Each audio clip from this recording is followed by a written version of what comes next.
Yo, what's up mga master? Mark Music here. Meron tayong lilinawin mga master. Bakit number 6 yung ating relative minor family chords dito sa ating major family chords?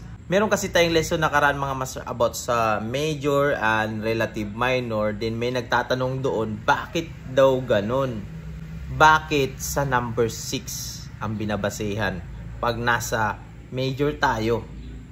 Atin yang sagutin mga master at lilinawin, pero bago lahat magbibigay muna ako ng disclaimer. Di po ako professional na gitarista, nagtuturo lang po ako base sa alam ko, sa sarili kong research experience. Nasa sa inyo na yan kung susundin nyo to o hindi, yung may tinuturo ko. Let's go!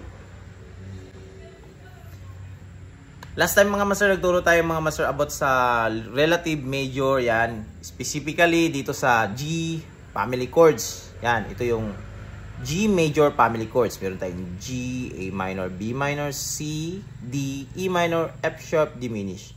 At sinabi natin doon na yung kanyang relative minor family chords is pang number 6 ng ating major. So ito yung relative minor ng ating major na family chords. Pang number 6 is E minor. Kaya E minor, ni-resequence lang natin yan. Yan yung ginawa na natin na ating root sa kanyang family minor chords. Yan. At pagbalik ta rin naman natin, meron kang minor na family chords. So, makikita mo rin yung kanyang relative na major family chords sa number 3 ng minor.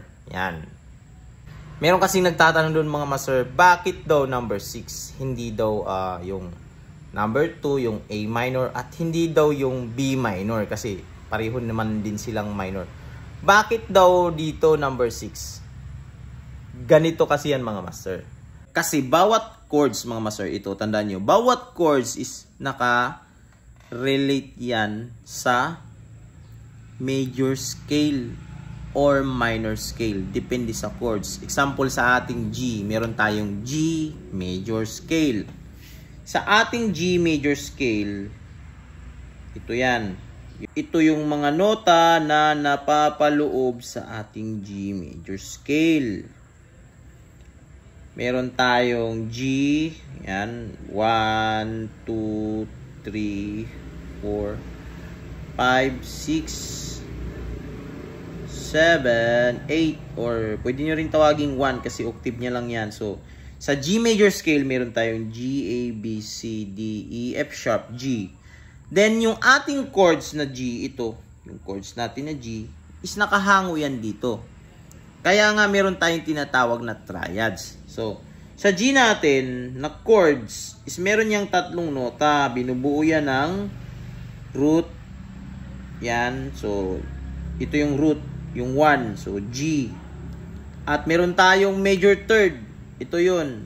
Kaya, tinawag nating major third kasi major scale siya. So, kumbaga, sa kanyang interval is meron tayong root, major second, major third, perfect fourth, perfect fifth, major 6, major 7, then yung kanyang octave. So, ito yun. Major third niya, B, at D. Yan. So, siyang root, yan, root, major third, at fifth. Yan. Yan yung triads ng mismong chords. Yan, ito yung chords. Pag minor chords naman ang ating babasehan mga master, is ang mangyayari, magbabago lang tayo dito. Yan, sa kanyang number, meron tayong tinatawag na mga flat. Or ima-minor natin yung ibang intervals, yung mga notes. Pag minor scale na, so meron na tayong root, meron tayong major second. Ito magkakaroon na siya ng flat. So flat third na siya tawagin. Ito yung fourth natin, manatili yan. Yung fifth natin, ganun din. Pagdating dito, meron na tayong flat 6. At meron na rin tayong flat 7. Yan. flat 7 or tinatawag din nating dominant 7. At yan. Ganyan siya. Ngayon, sa ating chords naman, halimbawa, dito sa ating G, yan. Pag gagawin na natin siyang scale is ganito na siya. G, A, ito is flat, so magiging B flat na siya. Yan. Ito yung ating C is ganun din. C, yung ating fifth D. Ito magpa-flat na siya, magiging E flat na siya. Ito yung ating 7 kasi flat 7 na siya or nag-minor 7 na siya. F sharp dito sa major is dito magiging F. Yan, at yung G. Yan. Ganito yung kanyang formula. Pero manatili pa rin tayo sa tinatawag na triads niya. Ito is G major chord naman ito. Pag minor, sabihin natin G minor na chords, ganun pa rin siya, triads pa rin siya, pero may nagbabago na isa. Meron pa rin tayong root na yung G.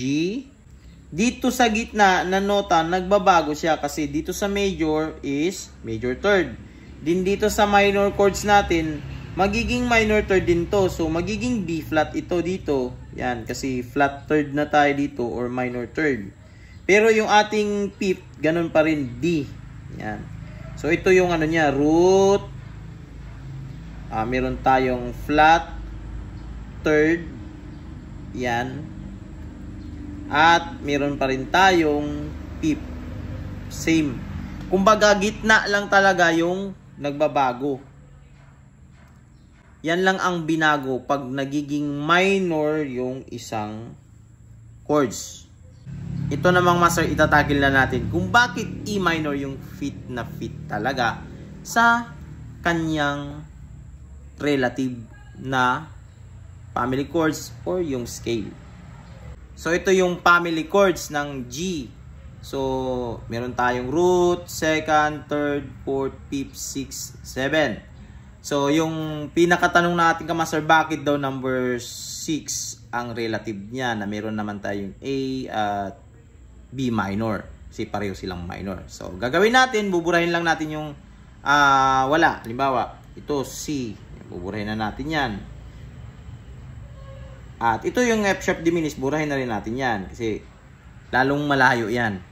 So, ito lang, focus lang tayo dito sa mga minor na mga chords. Kasi, ano yan eh, yan yung tanong ng ating kamaster. So, i-scale muna natin ito. So, ito yung gagawin natin mga master. Sa G natin, siyempre, meron siyang G major scale. So, G major scale.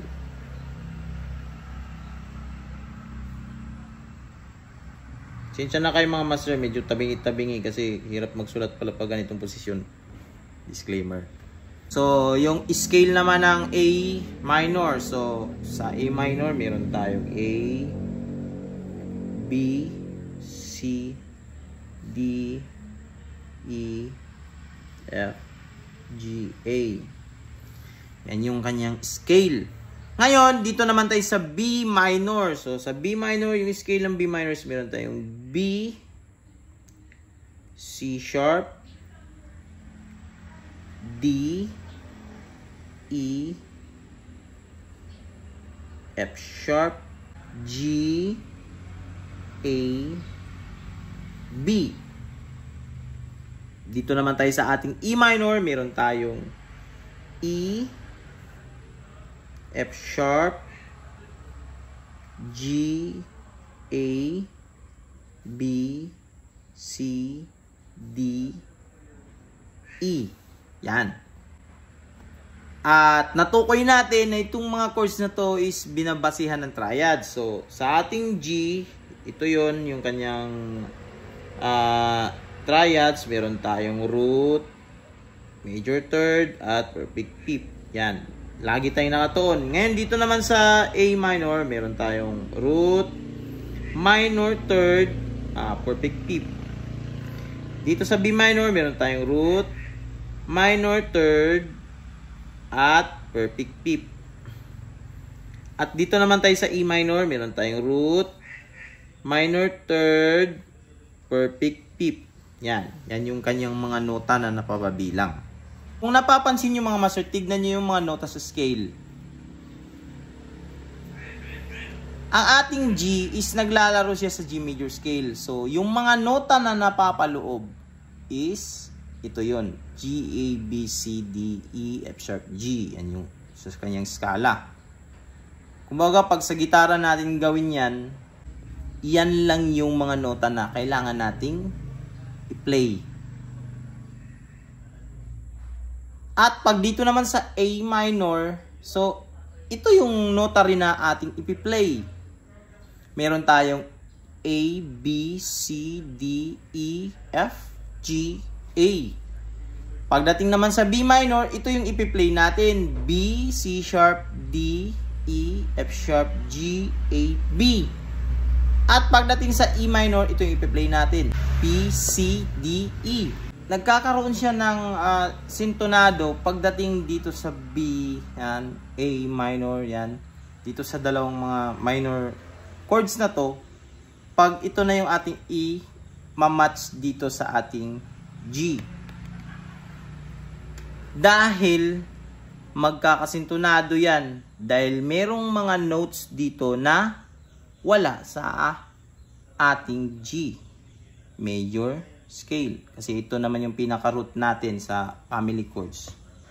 So, dapat naka-align dito yung mga nota. Sa A minor kasi meron tayong isang nota dito na wala sa G major scale. Ito yung F. Yan. Pag ilalagay mo kasi yan, magsisintonado ka.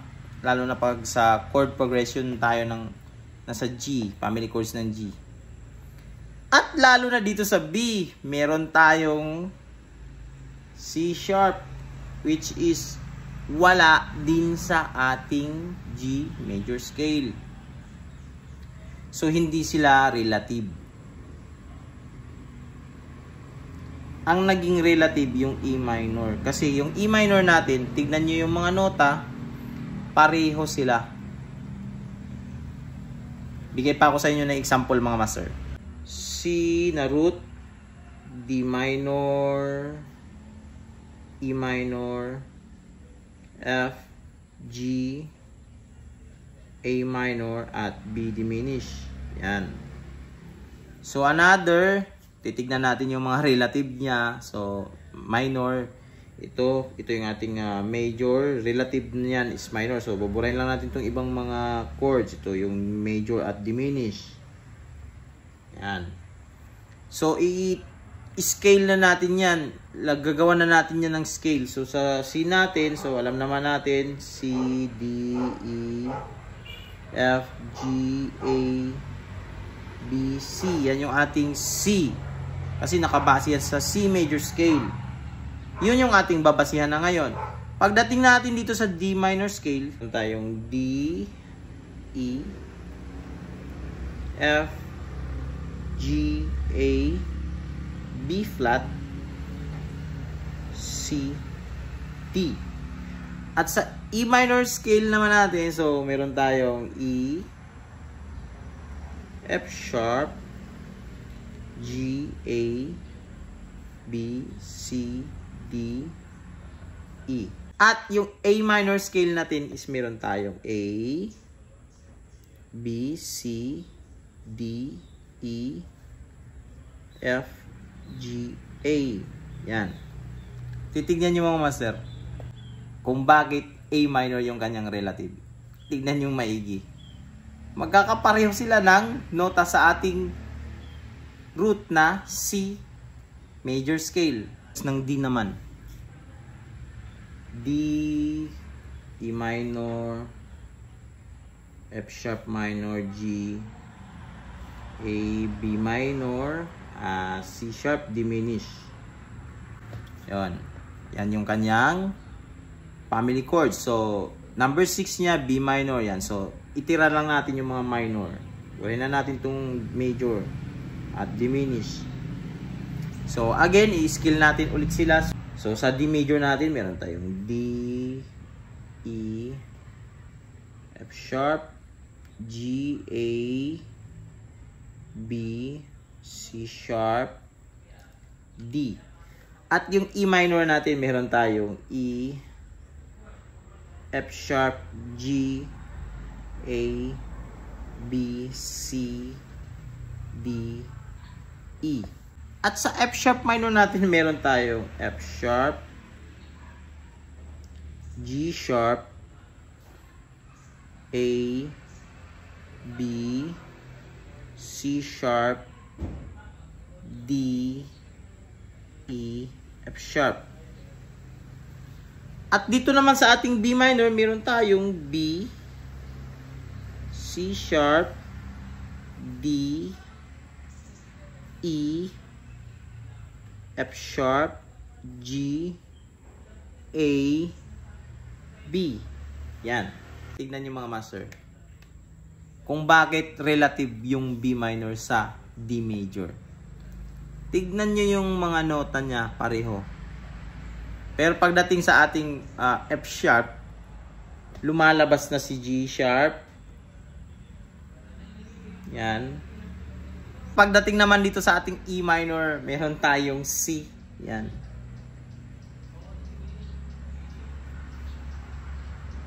So, another, hindi niya to relate. Kasi pag maglalagay ka na dyan ng mga nota na yan, ito G sharp, C, sa chord progression ng mga D, family of chords, magsisintonado ka dahil dyan sa mga nota na yan. Pero pag B minor, safe ka. Kasi pareho sila ng nota na tinatakbuhan. Ito yung kanyang mga relative. Yan, sinulat ko na mga master. Sa C natin na major scale or family chords, yan, pareho lang yan. Pag meron tayong family chords ng C, yung kanyang relative minor family chords is A minor. Family chords. Ganon din yan sa scale. Pag scale natin C major, so A minor yung kanyang relative na scale. Yan. Sinulat ko na lahat mga master. Yan. Screenshot nyo na. So, D, relative niya B minor. Pag E, relative niya C sharp minor. Pag F, yung relative niya is D minor. Pag G, relative niya is E minor. Pag A, relative niya is F sharp minor. Then pag B, relative niya is G sharp minor. Ito sa family chords natin or sa root natin, kung sa scale pa is ito yung root. Lahat ng nandito root. Ito lahat ng nandito is pang number 6 sa ating family chords. So sana nalinawan kayo dito mga master kung bakit number 6 or yun talaga yung fit niya na mga relative minor to major chords or scale. Kasi pareho sila ng nota. Nagsishare sila ng mga nota. Yun siya ang dahilan mga master. So hanggang dito lang mga master yung video natin mga master. Sana nasagot natin yung tanong natin ka master. At nagbigay linaw ito sa inyo mga master. So huwag kalimutang i-share yung video na ito mga master sa mga kilala nyo na naguguluhan din about dito sa topic na ito mga master. So hanggang dito lang. This is Smart Music. God bless you all. Peace out.